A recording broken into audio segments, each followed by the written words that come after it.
Hello everyone, my name is Connor Reed and I am proud to bring you the first installment of the Foundation's First program sponsored by Country First Action Foundation. Today we will be discussing Get Out the Vote procedures, or GOTV, during a campaign, focusing on its importance and how candidates can effectively get out the vote themselves. GOTV is the final phase of the campaign, generally occurring 4 to 6 weeks before Election Day, and is the phase in which a candidate and campaign devote all time, resources, and energy into converting the effort of the last few months into tangible support for your prospects by getting voters to the polls. A campaign can have robust fundraising, social media, and overall awareness game plans, but failing to follow up and prod your electorate to cast their ballot will limit your chances for success on Election Day. Over the course of this webinar, we will navigate through a few different ways that candidates and their campaigns can get out the vote, including email, phone calls, door knocking, in-person events, text messaging, and social media. These efforts will be beneficial to your campaign, but first and foremost help more people become involved with the democratic process. Candidates should try and start to build an email list at the outset of their campaign. Start in the most logical place and add email addresses of family, friends, colleagues, neighbors, and other initial campaign supporters to a spreadsheet. This ongoing email database can have a simple format with columns titled first name, last name, email address, and phone number. This will provide an email list and corresponding contact information that a campaign can add to as it progresses and you meet more engaged voters, including but not limited to their address, donation record, and political affiliation if known. Building out your own universe of supporters from the beginning allows you to draw on the database for growth and outreach, all stemming from the first time you hit send and land in an inbox. Most candidates, even those who have never sought elected office before, underestimate the size of their own networks and the number of relationships they will start a race with. So building out an initial email list is the most important first step in getting organized for campaigning. Determining what type of content will be effective and getting people out to engage with your campaign and vote should come next. Candidates should map out a calendar working backwards for their email outreach efforts. For instance, with the November 5th Election Day, an email campaign calendar might look like this. October 14th, Introductory Email 1, Why You're Running for Office. October 17th, Introductory Email 2, Why I'm Asking for Your Vote. October 21st, Early Voting Email, When and How to Vote for Your Office of Interest. October 25th, Early Voting Email 2, Find your polling location and vote John Doe for the office. October 28th, 1 week out email, Make your voice heard and vote so-and-so for that office next Tuesday. October 31st, final GOTV push email number 1, vote Tuesday and help John Doe turn our city, town, village, etc. around. November 4th, final GOTV push email number 2, vote for John Doe tomorrow, make our city, town, village move forward. November 5th, final GOTV push email number 3, today is Election Day, vote for me for this office. The calendar should follow a pattern where individuals introduce themselves and formally tell their closest friends and supporters what they are doing and why. The emails can then discuss the rationale for running and the issues that matter most. The emails can then move to turning voters out and educating supporters about how they can help in the final days of the campaign. Most local campaigns will use Gmail or other email providers to send periodic messages to the list their campaign builds. In certain cases, if the size of the list exceeds the number of emails that can be sent, campaigns will utilize a service like MailChimp to send those messages. These services have a nominal cost based on how many emails are being sent. Emails, like other content, should not only serve your electoral interest, but be informative about how to vote and how to get involved. Including updates like voter registration deadlines, absentee ballot application windows, and the location of polling sites ensures that you begin serving your constituents before you become elected and helping identify their part in our democracy. The format of these email messages does not have to be flashy. They don't need to be long, and most should convey only one simple idea or one call to action in a professional way. They should be written in simple, straightforward fashion. Campaigns can add logos, embed videos or links that can dress up the messages, but the key is communicating with likely voters. An email template that meets this criteria is included in this lessons page.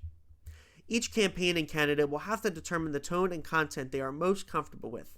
Additionally, if you want a certain message to reach a particular portion of your electorate, using the database created earlier and managed through a service like MailChimp will help you identify subsections of your email list which might resonate with certain messaging more than others, all in the aim to inform, educate, and persuade. Before everyone had an email address, a typical part of Get Out the Vote efforts involved calling potential voters on the phone and asking if they had a plan to vote in a particular election. Phone calls and voicemails were, and still are, an effective way for campaigns to turn out those voters who are most likely to vote for their candidate. Campaigns can pull data files from a variety of sources and obtain access to the phone numbers of potential groups of voters. For instance, campaigns could obtain the voter contact information for a town council race by contacting their local election authority and start personally calling individuals on the list who they know, who are registered voters, and who will routinely vote in spring off-year elections, for example. The campaign should make sure to note when calls are made to individual households to avoid spamming potential voters. It should also note if an individual has already voted or is intending to vote for a candidate. This will help in efficiently targeting phone call outreach because the campaign won't need to call those voters again unless you do a separate branch of GOTV outreach. Campaigns will typically use phone calls for two purposes: to increase turnout or to increase awareness. When looking to increase awareness, campaigns will call potential voters and have a brief script explaining who the candidate is, when the election is, and why the race matters. When looking to increase turnout, the script will be focused on getting to the polls on election day. Given this, campaigns will usually make phone calls to voters in the final 14 days of an election. They often start these efforts at the beginning of early voting and continue through election day. If campaigns are looking to educate voters about a candidate, those calls can be made about 30 days before an election. If it is a partisan office being sought, candidates can often utilize the help of some of the local party infrastructure and ask volunteers on their records to help highlight their campaign.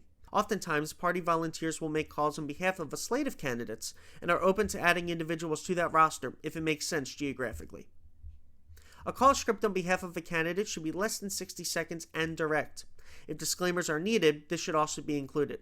An example of a GOTV call script is attached to this lessons page. No matter where you are running or what office you are running for, campaigns are all about personal connections, and there is no better way for a candidate to introduce themselves to voters than by doing so in person.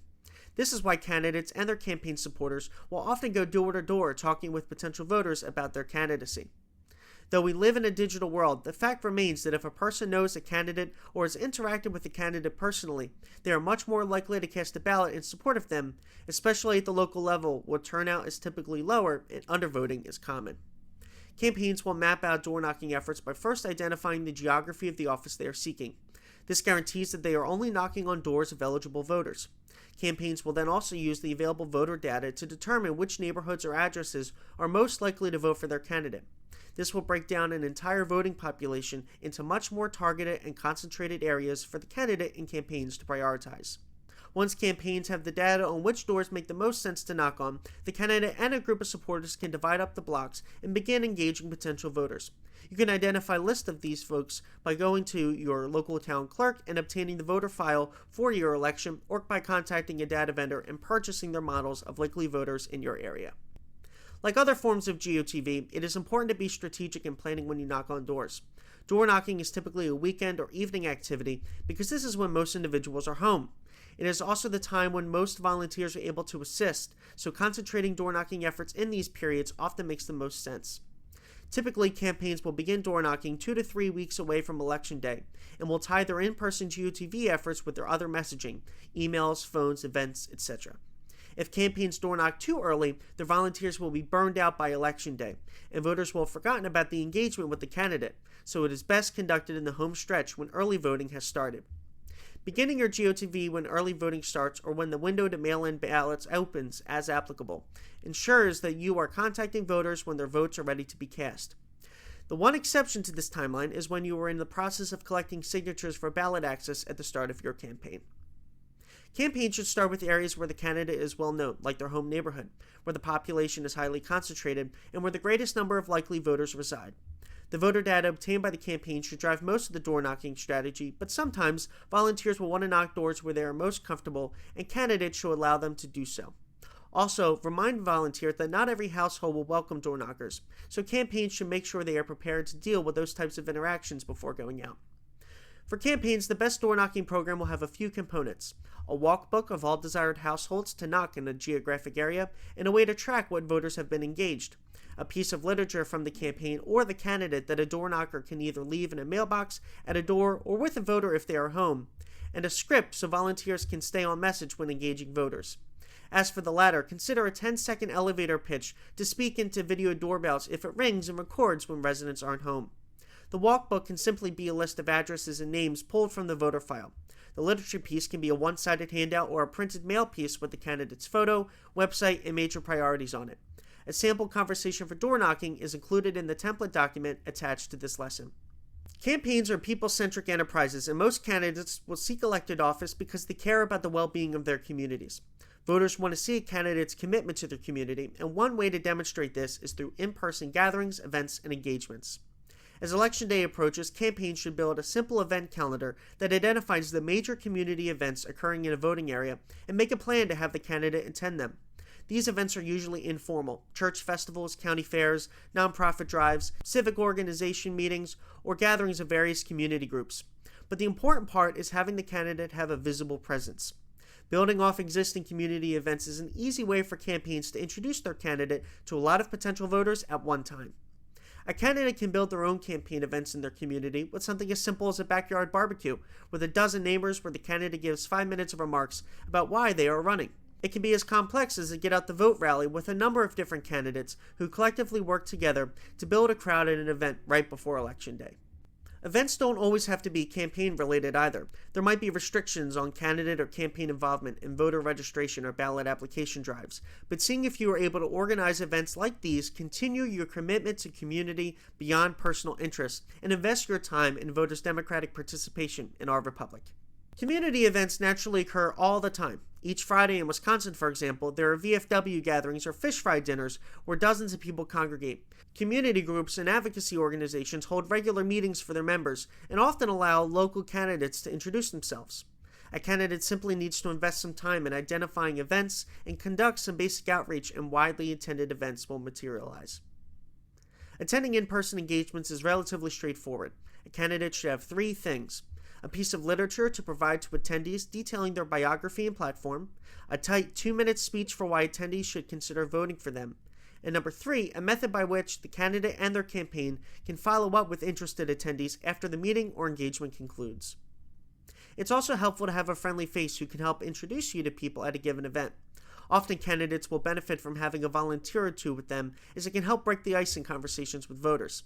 Campaigns are social exercises, so getting the most out of local events often requires being more extroverted than most candidates prefer. Having a friend or supporter in tow makes being social a lot easier. An example of preparing for an in-person event might look like the following.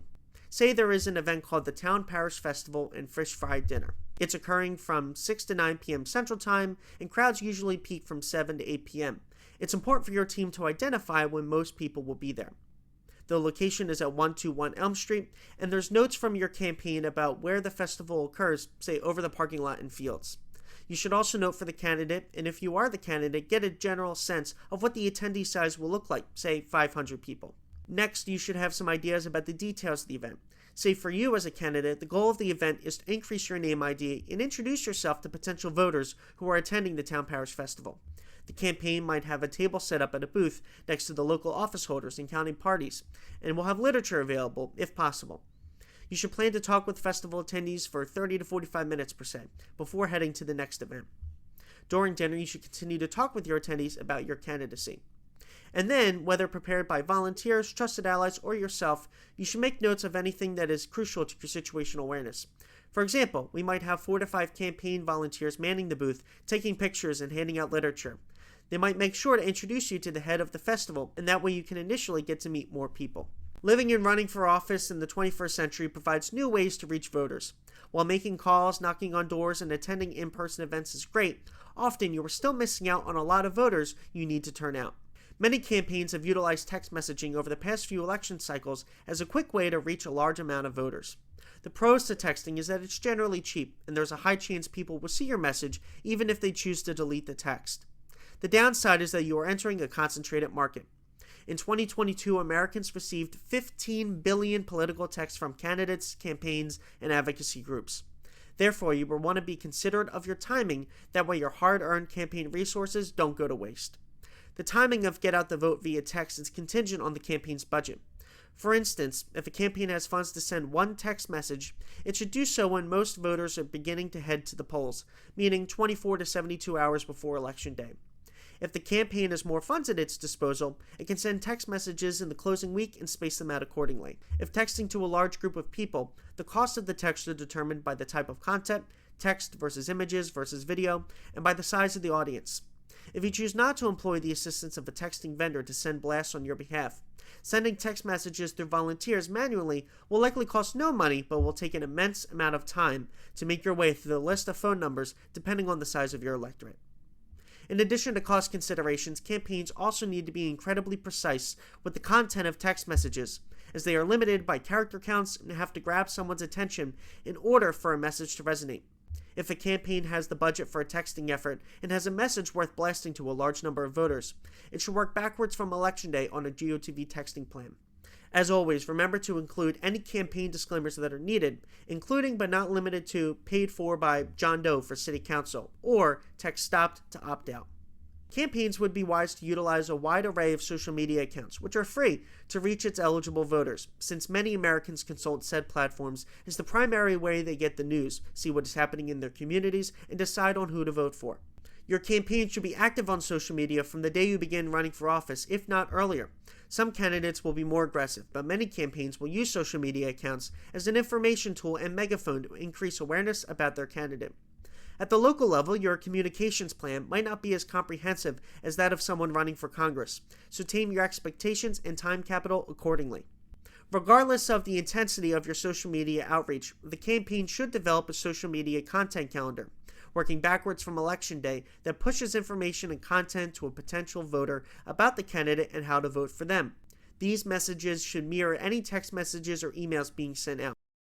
Campaigns will often post multiple times a day in the 2 weeks prior to the election, or will schedule their content as events and situations dictate. There isn't a hard and fast rule for the frequency of posting, but a regular drumbeat of messages is advised so it sticks in voters' minds. Each social media platform has a different process for onboarding political campaigns. For instance, Facebook has a list of best practices for a campaign to consider. The setup process is fast. The more time-intensive effort is building a following.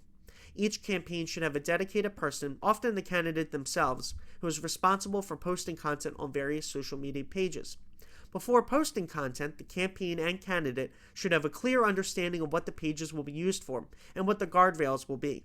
Most candidates want to convey a particular image and brand, which requires developing a social media content strategy that advances this image in the minds of voters. It is recommended that whatever the desired brand is for a candidate, it be authentic and consistent. Voters want to have a real sense of who they are electing to represent them, so content on social media should mirror the rest of the campaign's tone. For local races, the more a candidate and campaign shows they are connected to the community and invested in the voters, the better. This is also the easiest way to build out an organic following of voters. The goal for candidates should not be to go viral with social media content. It should be to methodically show and tell voters who you are via social media and gradually increase the number of potential voters receiving this material. Sample social media posts for various platforms are included with this lessons learning resource. Perhaps you want to get involved in elections impacting the communities around you or at the national level.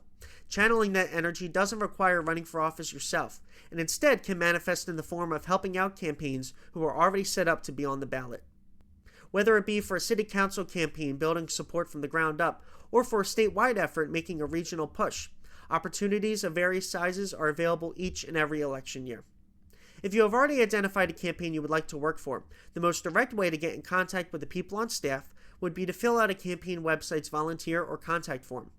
Depending on the size of the race, you might be able to reach out directly over social media if it is a smaller, local election, where campaigns typically have more time and are more likely to respond to individual messages as compared to larger operations. Campaigns of all sizes are always looking for help to increase their bandwidth, so the most important step in getting involved is simply raising your hand. Now let's say you have a general interest in helping, but have yet to figure out what candidate or slate of candidates you would like to support. If you identify with a party, then a place to start could be visiting your local party's chapter at the city or county level and seeing what campaigns are currently being run in your area. Typically, these local party arms will not only have regular committee meetings, but also will have regularly scheduled volunteer coordination for their endorsed candidates as you get closer to Election Day. Going to one of their phone banking or sign-making sessions is a great way to not only network with the local party brass and potentially get to know your local candidates, but it is also an opportunity to work alongside like-minded individuals interested in becoming politically active for aligned causes and candidates you care about. If you are an independent, you can see if any independent candidates have filed for this election and reach out to them, or pick the party you most closely align with and help to get out the vote. Nowadays, volunteering can be either an in-person or a virtual experience. The tried and true method of setting up physical organization is still common, but technological advancements have made it possible for campaigns to spur volunteer interest into action from the comfort of their own home. In many cases, phone banking software can be signed into remotely, allowing volunteers to dial through their own computer with their own account to keep track of progress themselves. This makes it easier for you as a volunteer to provide campaign assistance in the time and manner that is most convenient for you. It also allows you to get involved in statewide or national campaigns without field offices in your area. Without software, you still might be sent spreadsheets of names and numbers to call to get out the vote if the campaign you are volunteering for has not purchased said dialing software. If you're off the hook for phone banking, you can get involved virtually with social media development. If you've got an eye for graphic design or a knack for communication, then working with the comm shop of a campaign might be a great fit for you. Often, this is where a campaign might have paid part-time or full-time staff, but expressing your interest at the outset of your volunteering that you would like to get involved can open up a portfolio of opportunities to pursue in the digital and press workspace. Asking for more work to do shows you are dedicated to the campaign's prospects and are committed to using your wide array of talents in any way that you can to increase the candidate's chances of success at the polls. If you are volunteering as a grassroots door knocker, you can expect to be given a clipboard with a list of addresses where registered voters were last known to be, and potentially an application that creates a walk path of voters for you to connect with. Many large-scale campaigns have mapping software available that can be downloaded on your cell phone, which have pins at each address with a registered voter for you to tap, enter notes about, and mark that they have been reached. Make sure when you are door knocking that you take plenty of campaign literature with you, so that you are able to leave prospective voters with a tangible reminder of your conversation. In many cases, this could be a palm card to hand to someone who answered the door, or a door hanger flyer to be left on the handle if the person is not home, if this type of unsolicited literature drop is permitted by local regulations. You might be wondering what to expect in your campaign interactions when volunteering for GOTV efforts for the first time. It can be intimidating to initially get out of your comfort zone to make cold calls to people you don't know or knock on all the doors along your street. But the nervousness will surely subside the more you practice. As for your conversations with voters, keep them polite and as concise as you feel out to be desired from the other person's perspective.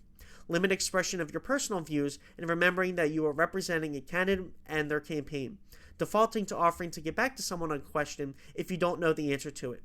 You can take down a voter's information if they would like in these circumstances. If part of any hesitation to volunteer is the reception you will receive, we encourage you to not be discouraged if a low percentage of people open their doors to you or answer your calls. This is normal and an indication of people's general reluctance to open the door to someone they don't know or answer an unknown number as compared to anything personal. Though rare, if someone becomes aggressive, you are always within your right to put your safety first and move on from an interaction if it becomes uncomfortable. Lastly, how much time you volunteer per week for a campaign is totally up to you and according to your availability. But if you do decide to volunteer, then consider offering your time on a scheduled basis. That way the team knows when it can count on you. Maybe it is for 2 hours after work, a couple times per week. Maybe you do phone banking during the week and then door knock on Saturdays or Sundays. Whatever you choose, a campaign will be grateful for your support. Just be sure to keep them posted on the reality of what you will be able to contribute. Your ability to maximize GOTV efforts will be dependent upon the bandwidth your volunteers and financial assets provide. However, all candidates running for office campaign on a level playing field of time. As a result, a way to cut down on whatever structural disadvantage that you face would be to sketch out a calendar and employ the avenues of awareness outlined previously in the hopes of best positioning your pro-democracy campaign for success at the ballot box. Thank you all for joining us and watching Foundation's First #1 Turnout Timeline. If you have any questions, feel free to email us at the email provided on this slide, and we'll get back to you as soon as possible. Thank you, and have a great day.